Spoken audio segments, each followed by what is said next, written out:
Finally tonight, the story of one man, his faithful Springer Spaniel and a very large box of dog biscuits. Peter Almond, a former defence correspondent, is taking his dog Henry for the ultimate walkie, Land's End to John O'Groats, and it's all to raise money for the military charity Hounds for Heroes. I caught up with him for a practice stroll. So, Peter, tell me how you've been inspired to go on a 1,300-mile walkie.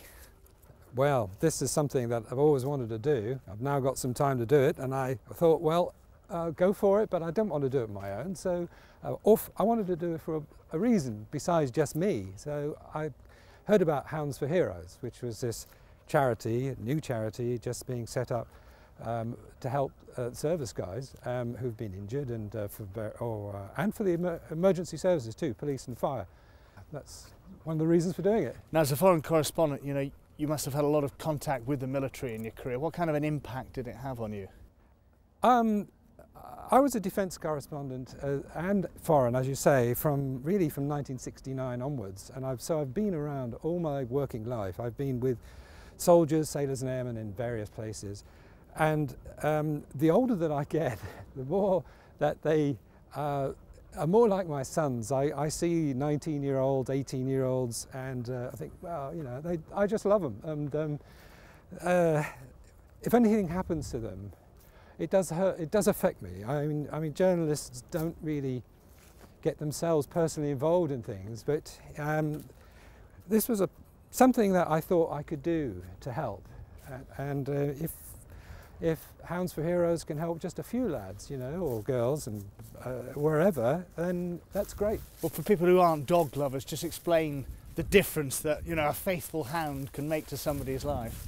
Well, an assistance dog, for instance, it costs about £25,000 to train them from a puppy. It takes about 18 months. And what they learn is to help the person. For instance, what happened to Alan Parton, who's the founder of Hounds for Heroes. Now, he was in a wheelchair, and he had this dog, a wonderful, intelligent dog called Endal, which there's been books and movies written about. And he taught him, for instance, to use an ATM. With a card in his mouth. Card in his mouth, leans out.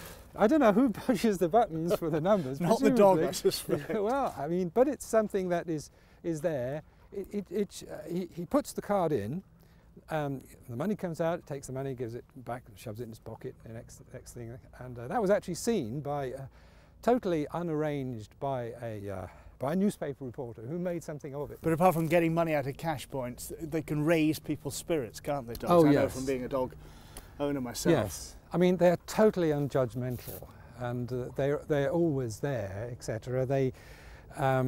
They're also a responsibility. So you've got something to look after, because you can't get yourself down and miserable because you've got something to look after. So now I've got to head back to a nice warm TV studio. The best of luck, and let us know how you get on, all right? Right, fine. Take care. Okay. Come on, Henry, let's go. No, not that way. You want to run, don't you?